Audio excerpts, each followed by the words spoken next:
The Giants kept talking about improving their defense, but now they're moving on from all the outfielders they added to improve their defense. What is going on with the outfield for the San Francisco Giants? That's coming up on Locked On Giants.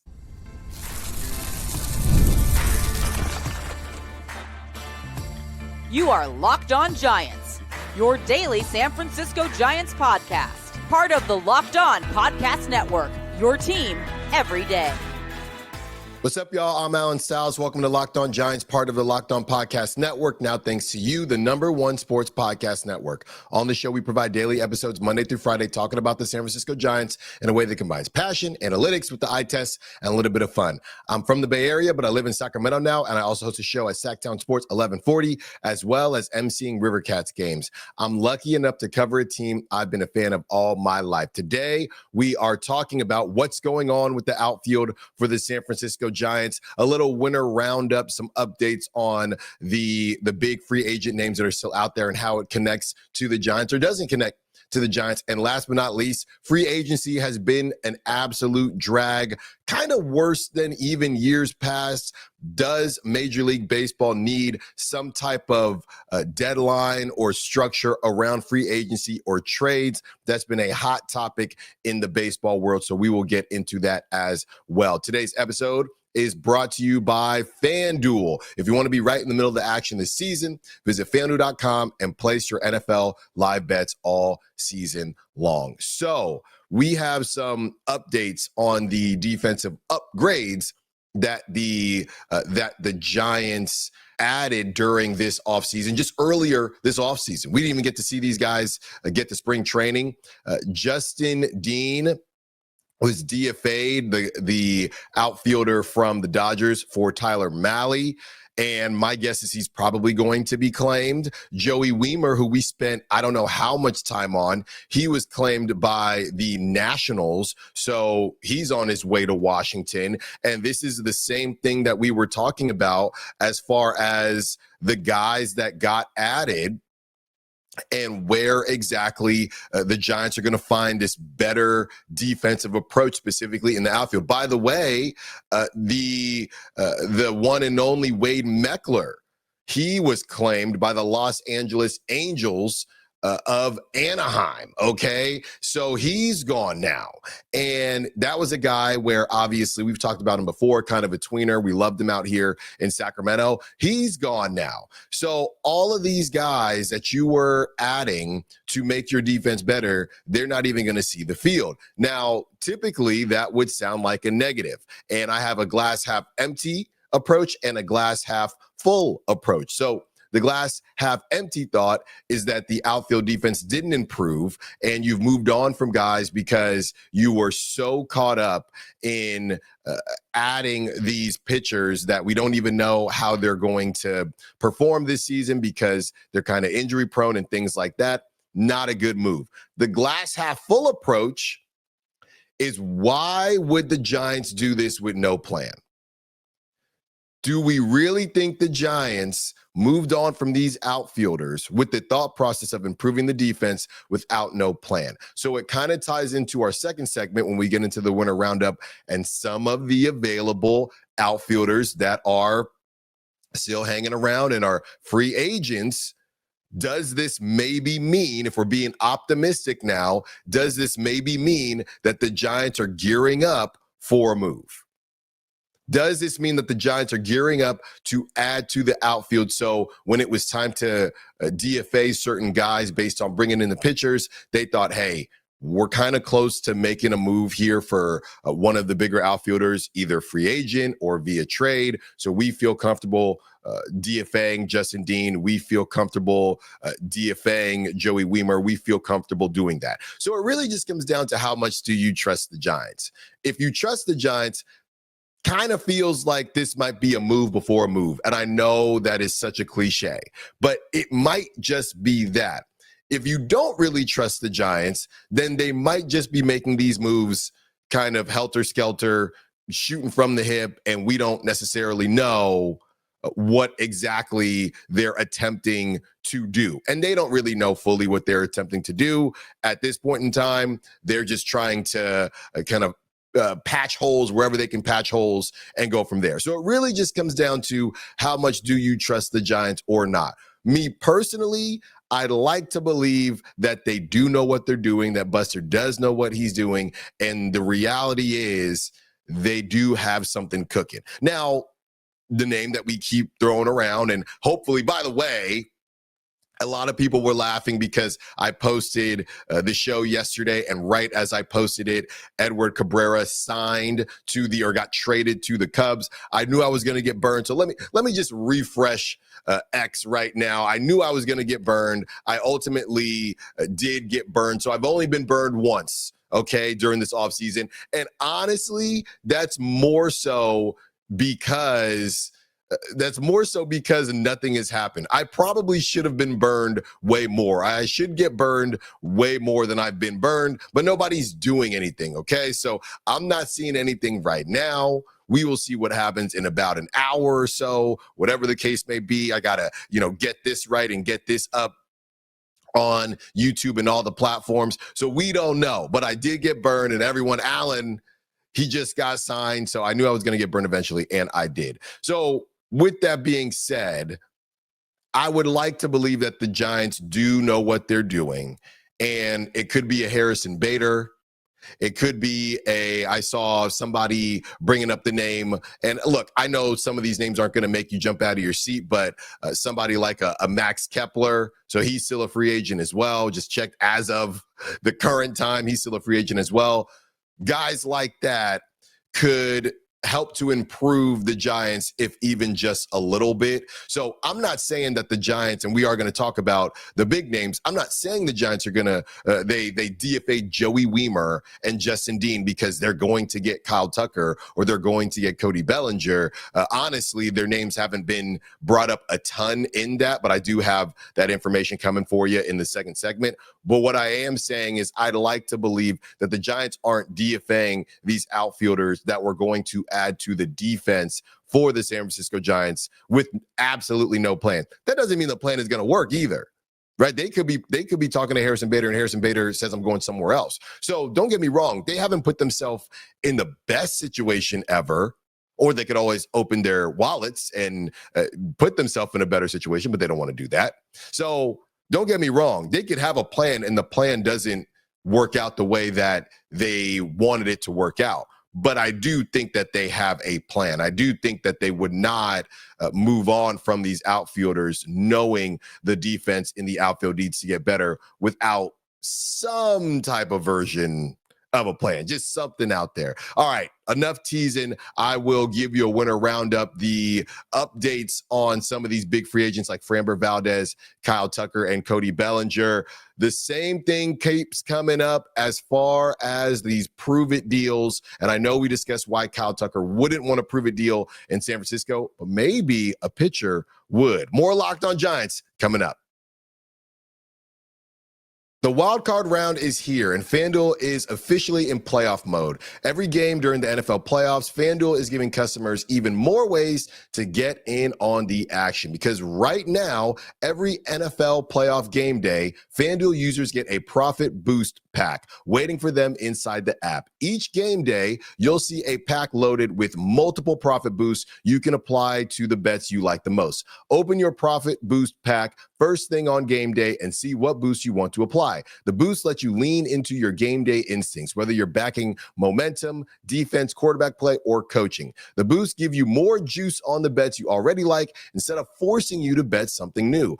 Every play feels bigger, and the boosts make your bets feel that way too. You make your picks, then apply your profit boost to go after even bigger payouts while the playoffs get rolling. So visit FanDuel, an official sportsbook partner of the NFL, and grab your profit boost pack every NFL playoff game day.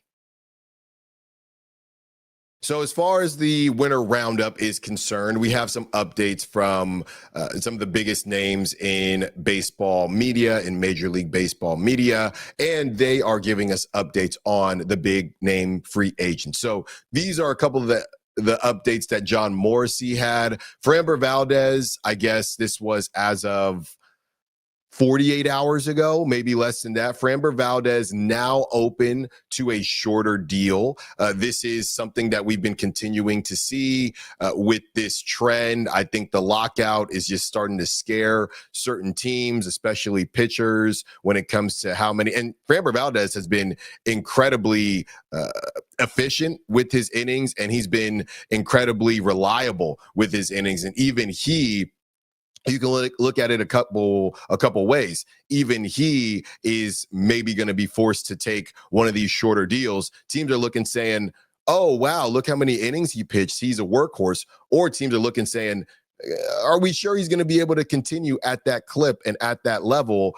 So Framber Valdez is now open to a shorter deal, which is very, very fascinating when it comes back to the Giants, because as much as we said Kyle Tucker maybe wouldn't want to be in San Francisco for a prove-it deal, because why would you prove it in a pitcher's ballpark?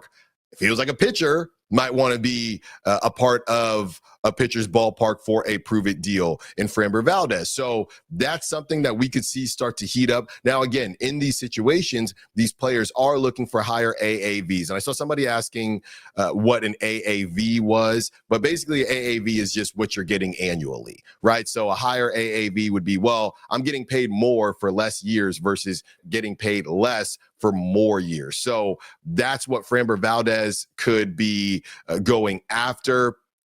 And I don't know what has happened, man. I'm not saying a bunch of people are listening to Locked On Giants. I'm just kidding. I don't think that's the case. But apparently, Kyle Tucker is in a tailspin of his market. Okay. Apparently, I don't know if teams just realized that he only plays right field, but all of a sudden the word out is that Cody Bellinger is basically the number one target. And maybe, there was a little bit too much dip on Kyle Tucker's agent Chip when it comes to a 10-year deal. People saying, yeah, you're not Ohtani. Yeah, you're not Aaron Judge. We're not doing that, right? And he didn't have one of those crazy seasons in Chicago, so that didn't help either. So all of a sudden, I was listening to a lot of different things yesterday, and including, of course, like I said, John Morrissey. All of a sudden, Kyle Tucker, if the Blue Jays are out on Kyle Tucker, basically him and his camp are going to have to rework what they believe his value to be. So right now, I think what they were saying was and I was listening to this on MLB Network, if the Blue Jays do end up re-signing Bo Bichette, that would essentially mean that they were out on Kyle Tucker. Kyle Tucker's market is in a bad spot right now. And I get it because the Giants do play in Oracle Park. But right now, I don't know if they're just the default team because of the higher AAV, because obviously he'd be on a prove-it deal. That is why people are saying he could go to the Smurfs. He could go to the Dodgers because they know that they would pay that type of money for a shorter deal. And after that, he proves himself a little bit more, has a good season, and then gets the big bag somewhere else. So that's what's going on with Cody Bellinger and Kyle Tucker. So essentially that's flipped in the MLB market right now. This is what John Heyman had to say, and he does bring up the Giants here. Cubs checked in on old friend Cody Bellinger. They're also known to be in touch with Bregman, Bichette, and other players. The incumbent Yankees remain in talks with Bellinger, their stated number one priority. Mets, Dodgers, Giants are among others showing interest in Bellinger. So everybody is in on Bellinger. And when you hear some of the analysts talk and when you listen to what they're breaking down, it's very similar to what we've talked about. It's all about flexibility. Kyle Tucker doesn't play center, and people love that Cody Bellinger can play center. So that is the big conversation going on right now. He is a pretty good defender, Cody Bellinger is. They're both lefty hitters. They both hit for power. So that is why all of a sudden Cody Bellinger has leapfrogged. And I listened to a really good clip yesterday on MLB Network, and they said, if Cody Bellinger becomes your first pick, right, or your first decision, how do you go to an owner and say, hey, we missed out on Cody Bellinger, so now we have to pay Kyle Tucker whatever, 500 million, whatever money he was asking for that he's not going to get for 10 years, right? So that deal is not officially, anything can happen, but that deal is pretty much not going to happen. So nobody, and in an article I saw, nobody is getting any of the deals that they thought they were going to get, besides, I think, Kyle Schwarber. Kyle Schwarber is the only one, and he went back to his team. And to be honest with you, the Phillies might be thinking, if we had waited, who knows?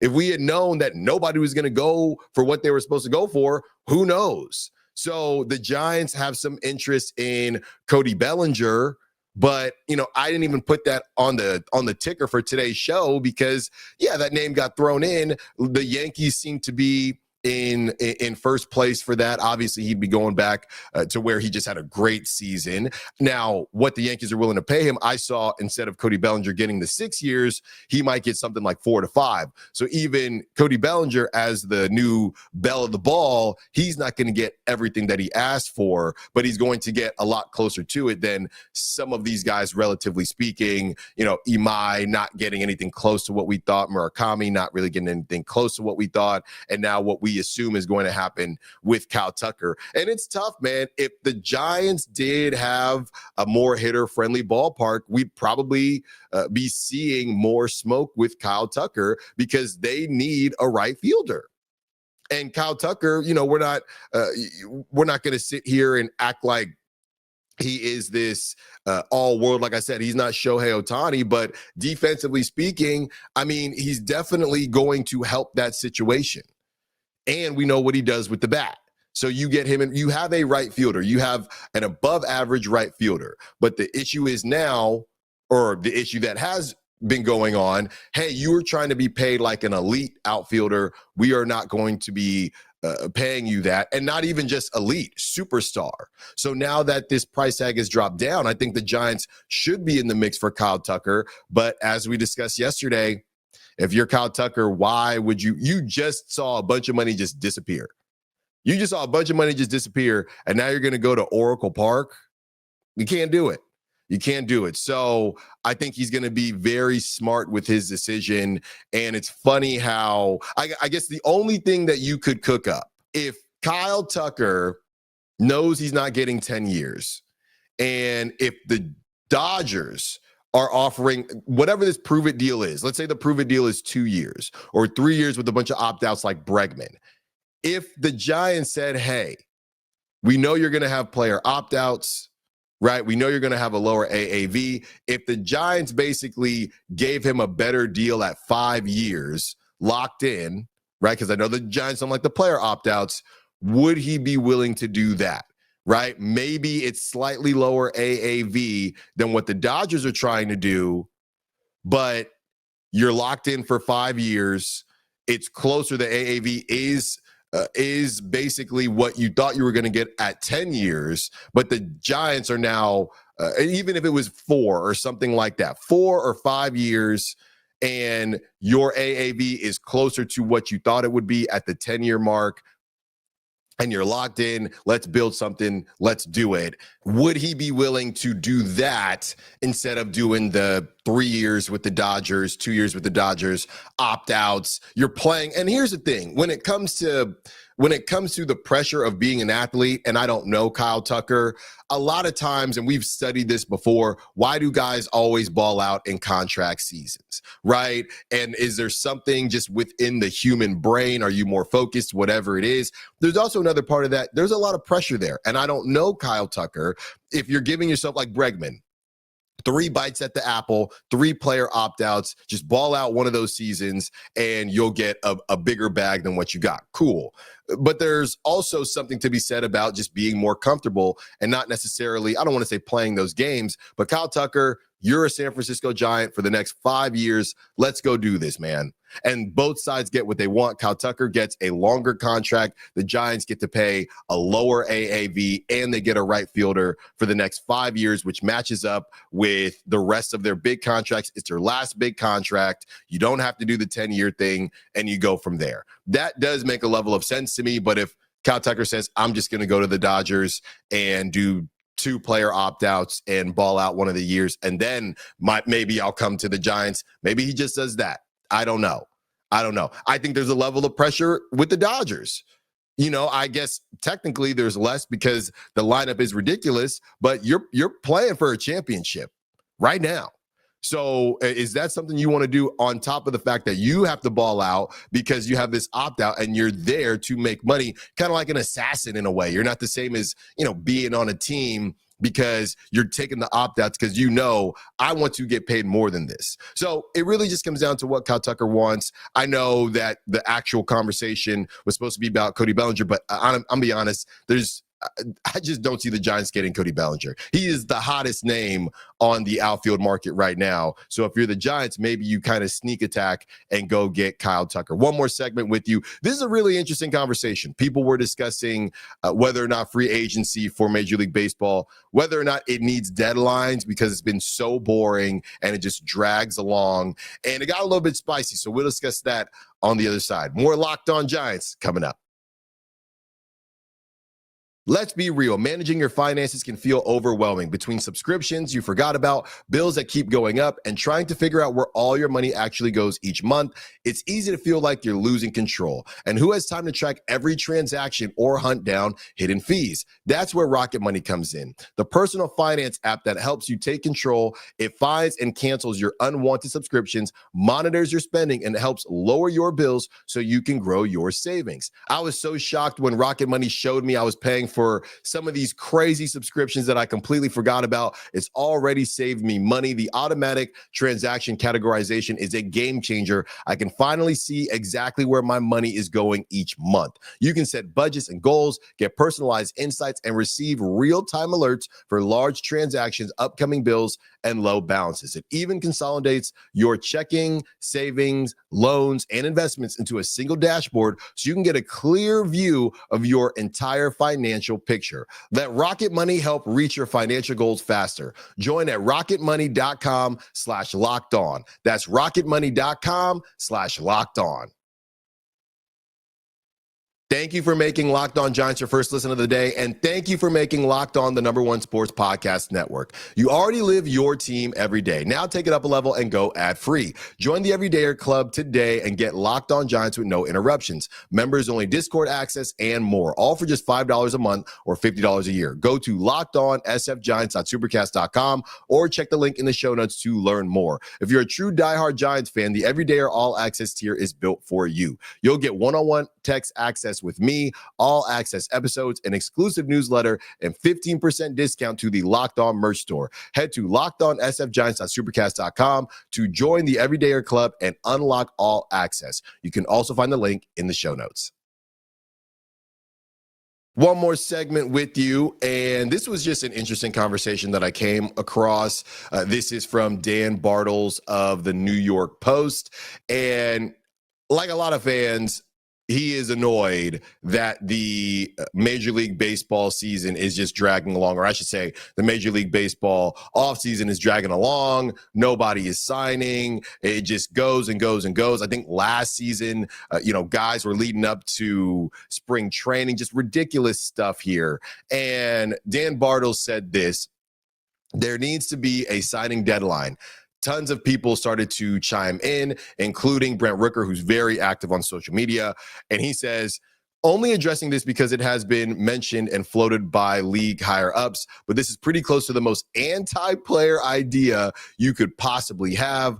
Mark Luino, who's huge in the baseball social community, he says, and content creating community, I should say as well, this would be an absolute disaster for the players. This is pro-owner and anti-player, and I have no idea why people think a free agency deadline would be smart. This would destroy free agency. The offseason has been slow, but giving the owners this amount of leverage is insane. So Dan Bartles was kind of getting dragged for it, as you can see. But to be honest, I do think it was coming from a decent place because it is bad, man. It drags on. They take this thing up to the umpteenth hour, to the 12th hour, the 24th hour. And you look at the other sports like NFL And NBA, all those deals now, I don't know if legally they are abiding by the rules, because as soon as free agency kicks off, there are 8,000 deals done immediately. And that's a lot of fun. It gets people excited. And this is about being a baseball fan and wanting other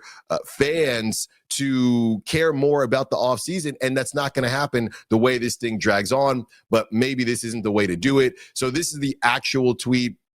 Baseball needs to have a deadline on free agency. Example, if you are not signed before January 15th, you can only sign a one-year deal. So that specific example that Dan used, that also ticked people off.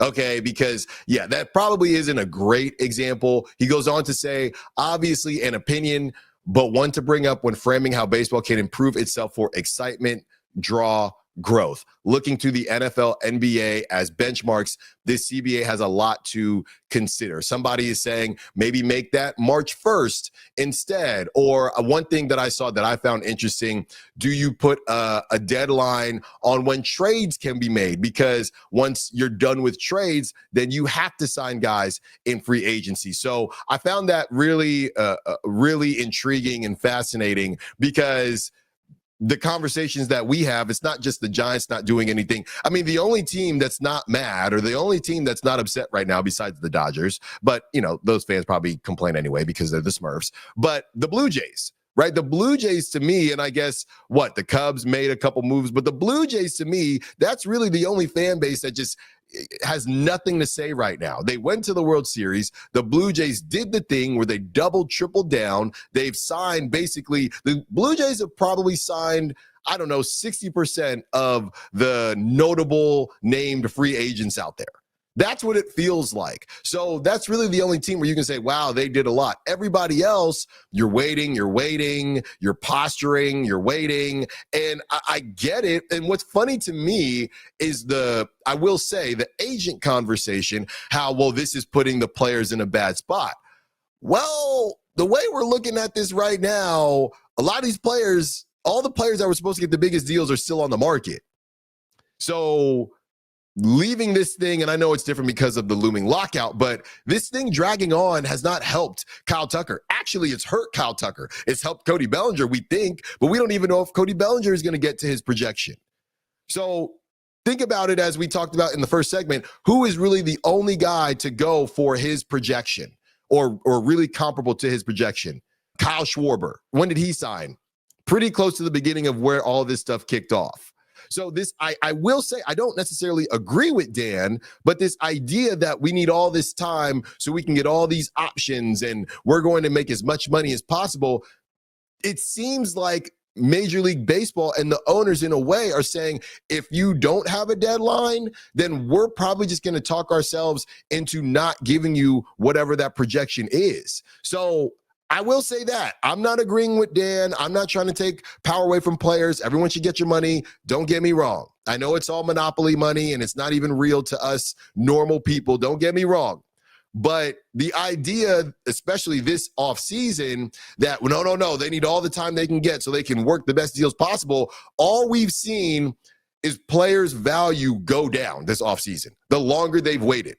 The guys that signed Cody Ponce with the Blue Jays. Cody Ponce is not getting that deal if he hung around and tried to wait it out, because that was obviously a deal more expensive than we initially thought. But Cody Ponce.